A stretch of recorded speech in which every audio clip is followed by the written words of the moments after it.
dikasih teori, dikasih cara bagaimana bisanya kita diterima. Dan iki wa ida aronta nalikane ngarepake sira,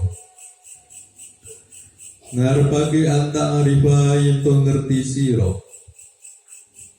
ngerti kodroka ing pangkat tiro indahu ing dalem ngersane Allah. Hal anta opoto utawi siro iku minal makbulina setengah saking piro-piro kang den trimo, as-su'ada piro-piro kang bejo, au minal mardudina utuh setengah saking piro-piro kang den tolak al-asfiya piro-piro kang ciloko. Wandur mongko ningalono sapa sira, Bandur mongko ningalono sapa sira bima ing dalem apa, bima ing dalem apa yukimu jumenengake sapa Allah ka ing sira, bima ing dalem apa yukimu jumenengake sapa Allah ka ing sira minto atin saking to'at auditi auto lelawanane to'at, auditi auto lelawanane to'at. Mudah, cara sederhana untuk mengetahui, untuk mendeteksi apakah kita ini di mata Allah nanti tergolong orang yang diterima, orang yang berbahagia, atau sebaliknya orang yang ditolak, orang-orang yang celaka. Caranya mudah, waktu bima dayukimu. Lihat saja kesehari-harian yang kita kerjakan. Bima yukimu. Allah ini meletakkan kita dalam posisi apa yang kita kerjakan sehari-hari ini dulu.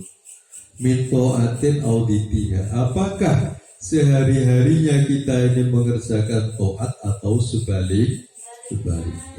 Loh, mudah kan? Kalau sehari-hari Allah menempatkan kita pada pekerjaan perbuatan to'at, kita bisa mengetahui di mata Allah nanti kita termasuk orang yang makbul, orang yang diterima.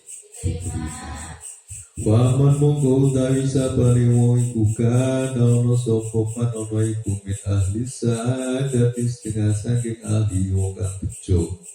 Wal qabuli lan diterima istamala mongko nglakokake hu iman sapa maulahu bendarane man, bendarane ki Allah fi main dalam perkara yurdi kang ridhaake apa man, yurdi kang ridhaake apa man hi ing maulahu, hi ing maulahu anhu saking man min anwa'i ta'ati saking piro-piro warnane penggawe to'at. Wa manutai sabari wa iku kana ono sapa manana iku min ahli syaqawati setengah saking ahline wong kang cilaka. Celaka istamala mongko nglakokake sapa maulahu iman bima ing dalam perkara yusritu kang bendoake apa man hu ing maulahu alaihi ngatasi man min anwa'il mukhalifati saking piro-piro warnane piro-piro perkara kang mulayani.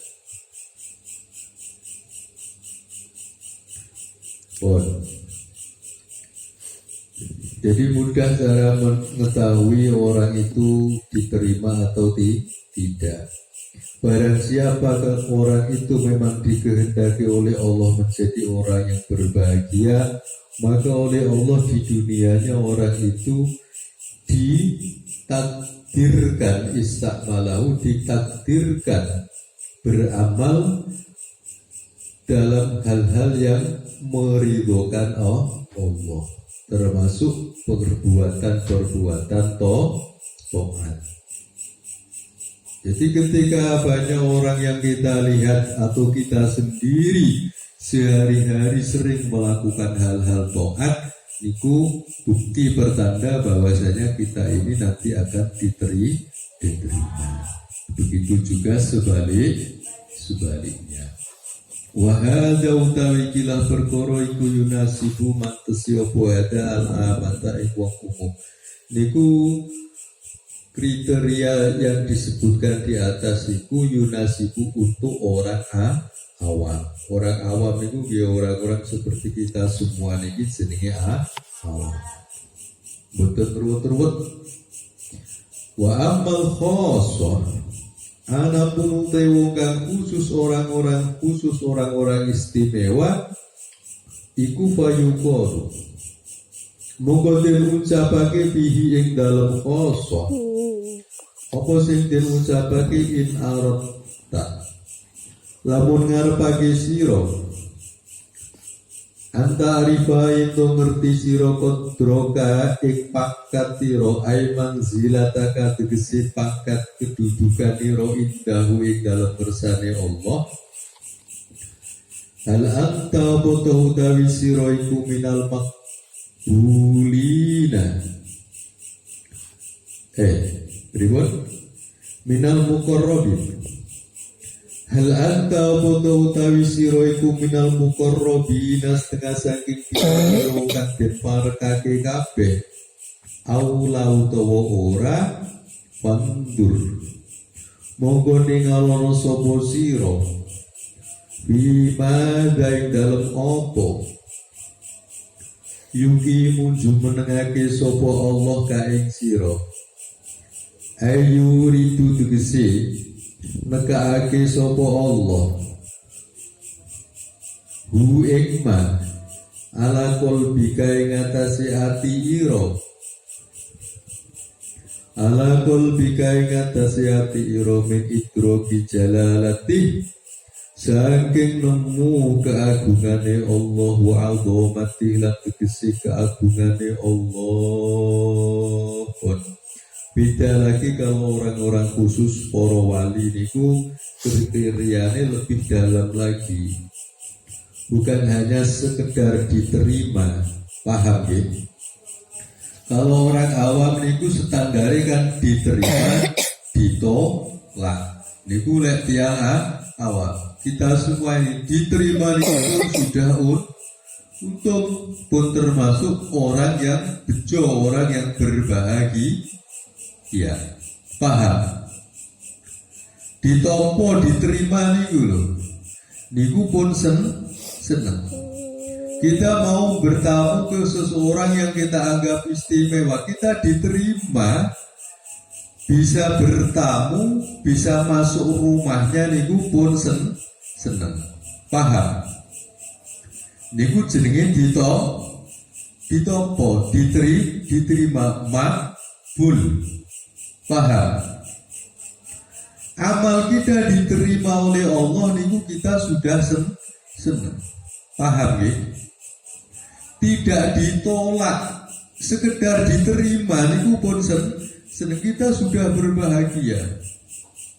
Tapi kalau orang-orang khusus lain lagi, tidak cukup hanya sekedar diterima. Lebih dari diterima yaitu ditempatkan yang dekat, muqarrabin. Paham? Jadi kalau orang-orang khusus tidak cukup dia masuk ke rumah diterima sebagai tamu, dia akan merasa berhasil ketika dia diterima sebagai tamu, ditempatkan yang lebih dekat dari tuan rumah, ditempatkan di tempat duduk di kursi yang dekat dari tuan rumah itu jenenge muqarrabin. Paham ya? Jadi kalau kita mau bertamu ke rumahnya orang yang dianggap istimewa, ke rumahnya Jokowi umpama. Kita diterima saja itu sudah seneng, tidak peduli kita disuruh duduk di emper rumahnya atau di teras rumah. Kita karena diterima pulang sudah bangga, lincah-lincah cerita pada tetangga baru saja diterima sebagai tamunya Joko. Padahal Jokowi tidak nemui sama sekali. Cukup dikasih aqua gelas, dikasih jajan 1 toples, setelah itu suruh pulang. Tapi kan kita sudah menjadi tamunya Jokowi. Loh, paham? Ini orang awam. Tapi kalau yang bertamu merasa orang sebagai orang istimewa, hal semacam itu belum cukup. Dia harus bertemu langsung dengan Jokowi, duduk berdua dengan Jokowi, bicara ngobrol dengan Jokowi. Bukan sekedar diterima tapi dekat, namanya muqarrabin. Paham ya? Nah, standarnya muqarrabin itu ditompo, boten ditompone pripun? Fandur bima, kalau kalian sudah merasa sebagai orang-orang yang kelas muqarrabin, bukan awam lagi, niku benten standarnya lebih tinggi lagi, standarnya lebih ketat lagi. Fandur bima dayuki muka. Lihat bagaimana Allah memperlakukan kita di dunia ini, memperlakukan dalam arti amal kita sehari-hari. Yuridu ala qalbika min idraki jalalati wa azamati. Di saat seseorang itu sudah merasakan dalam hatinya nih loh keagungannya Allah, azamahnya Allah, itu dia berarti masuk kategori orang yang sudah dekat dengan Allah. Jadi boten dalam berzikir, dalam beramal nih loh.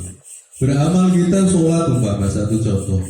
Sholat yang dirasakan itu bukan sekedar membaca Fatihah dan seterusnya, bukan sekedar rukuk, sujud dan seterusnya, tapi dia merasakan keagungannya Allah. Jadi tiap gerak, tiap langkah, tiap apa yang dia ucapkan, niku yang ada adalah jalalati wa azamati. Keagungan Allah itu tanda bahwasanya orang itu dekat dengan Allah, bukan hanya sekedar diterima, tapi dekat. Paham ya? Bismillahirrahmanirrahim. Qala dawuh Kanjeng Nabi alaihi salatu wassalam, dawuh man arada ayya'lama manzilatahu indallah falya'lam manzilatallah min qalbi. Man utawi sabane wa iku arada ngarepake sapa man ayya'lama yen ngerti sapa man manzilatahu ing pangkate man indallahi dalem kersane Allah. Falya'lam monggo becik ngerti sapa man manzilatallahi ing pangkate Allah min qalbi saking atine man. Mengukur seberapa kedudukan kita di mata Allah, maka mudah caranya seberapa kedudukan Allah di hati kita. Kita merasakan Allah itu dekat di hati kita, agung di hati kita, maka begitulah Allah memperlakukan kita di mata Allah. Paham ya? Inti nopo dari pembicaraan kali ini, mengukur segala sesuatu perilaku yang kita lakukan, ahwal kita sehari-hari ini, seberapa nilainya di mata Allah, itu tergantung kita mampu menempatkan Allah dalam hati kita. Jikalau kita sudah bisa atau mampu menyingkirkan hal-hal lain selain Allah di dunia ini, disitulah Allah terasa menjadi dekat dengan kita. Paham ya? Pon kemakola mata rozakoka atau Wassalamualaikum warahmatullahi wabarakatuh.